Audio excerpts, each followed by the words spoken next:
ជំរាបសួរបងប្អូនទាំងអស់គ្នាថ្ងៃនេះខ្ញុំមានរឿងមួយចង់ចែករំលែកបងប្អូនទាំងអស់គ្នាតើតើតើនឹងតែគាត់ស្រឡាញ់ឆ្មាសត្វឆ្មានិងសត្វឆ្កែចាសម្រាប់នឹងខ្ញុំផ្ទាល់នឹងខ្ញុំស្រឡាញ់ចឹងខ្ញុំចំគាត់ហើយប៉ុន្តែគាត់ថាពេលដែលញីច្រើនទៅគឺវាមានកូនច្រើននឹងខ្ញុំមិនអាចចំបានចឹងអ្នកគ្នាចឹងទៅនឹងខ្ញុំក៏បានយកពួកគាត់ទៅចាក់វ៉ាក់សាំងការពារដែលថ្នាំនឹងឯងគឺជាថ្នាំមនុស្សគាត់ណាចាក់លើសត្វទៅគឺបាត់គេបន្ថយបរិមាណក្នុងការចាក់អញ្ចឹងទៅហើយពេលដែលចាក់អ្នកគ្នាប្រាប់ថារយៈពេល3ខែគេត្រូវតែចាក់ម្ដងទៀតប៉ុន្តែខ្ញុំរវល់ការងារអញ្ចឹងទៅគាត់បានខ្ញុំគាត់ទៅចាក់ម្ដងទៀតទេហើយគាត់ក៏ផៅអញ្ចឹងអ្នកគ្នាក៏បានមានកូនហើយខ្ញុំដឹងថាគាត់មានកូនអ្នកគ្នាក៏ថ្ងៃមួយគាត់ឈឺពោះស្មាបើខ្ញុំធូនីតាគាត់ឈឺពោះខ្ញុំស្មានតែគាត់កាត់អីចឹងណាស្មានគាត់ឈឺពោះរៀងធម្មតាតែមានអ្នកគាត់ឈឺពោះគាត់កាត់កូនអត់ចាញ់ទេខ្ញុំក៏បានគាត់ទៅពេទ្យពេញទាំងយប់តែម្ដងហើយគឺត្រូវវះអ្នកនរគ្នាវះពោះហ្មងដូចមនុស្សចឹងចាហើយវះហ្នឹងគឺពេទ្យគាត់បានយកកូនខ្ញុំមើលដែរកូនហ្នឹងគឺវាស្លាប់នៅក្នុងពោះតែចិត្តតែកូនហ្នឹងអត់ទាន់គ្រប់ខែអ្នកគ្នាអត់ទាន់នឹងដោះរោមផងហើយអត់ដឹងថាងាប់តាំងពីការទៀតឡើងឲ្យលួយហ្មងឡើងលួយកូនហ្មងណាចាហើយប៉ែតប្រាប់ថាឆ្មាខ្ញុំហ្នឹងគឺវា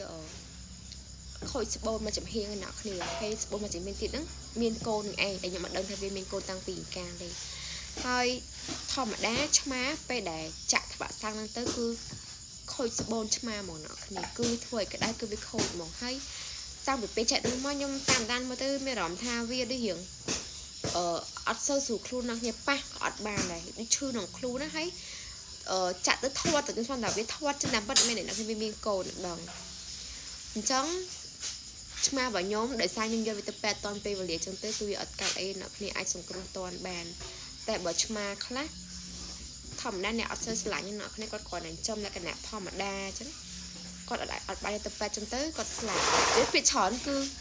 ស្លាប់គឺងាប់ចឹងហ្មងចាដោយសារតែគាត់អត់ដឹង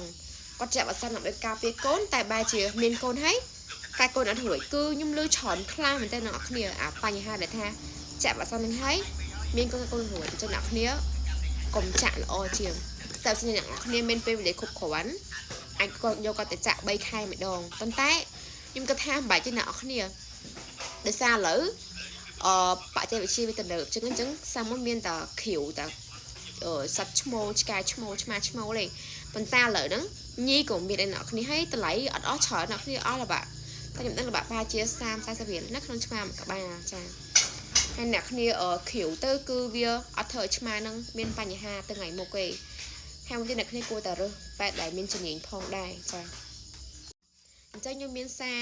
ចែកម្លែកដល់អ្នកឲ្យតែប៉ុណ្្នឹងទេបើអ្នកនរគ្នាស្រឡាញ់សត្វចឹងអ្នកនរគ្នាសូមកុំចាក់វ៉ាក់សាំងនឹងអីយល់ល្អគួរតែឃ្រាវគាត់ទៅបើអ្នកនរគ្នាស្រឡាញ់គាត់ពីព្រោះអីខ្ញុំដឹងថាចាស់ហើយដឹងថាវាងាប់ 100% បងពួកខ្ញុំលឺច្រើនមកលឺច្រើនមែនតើហ្មងលឺចាក់ហើយគឺដឹងតែមានខុសដល់ងាប់កើតអត់ចេញអ្នកគ្នាអញ្ចឹងបើស្រឡាញ់កុំចាក់គួរគាត់ទៅឃ្រាវល្អជាងហើយខ្ញុំនឹងផុសវីដេអូតែតើនឹងស្មាប់របស់ខ្ញុំដែរដែលគាត់បានដេមានរបួសនៅក្នុងពោះអ្នកគ្នាដេដូចជាអស់5-6ថ្ងៃដែរតម្លៃវិញសំកំណត់ដូចប្រហែលមនុស្សដែលដោយសារខ្ញុំទៅសង្គ្រោះបន្តណាចឹងទៅអស់រៀងច្រើនដែរចាទៅឲ្យតែវារស់អ្នកគ្នាអស់ហ្មងក៏អត់បញ្ហាដែរមានតែប៉ុណ្្នឹងសូមអរគុណអ្នកនរគ្នាជំរាបលា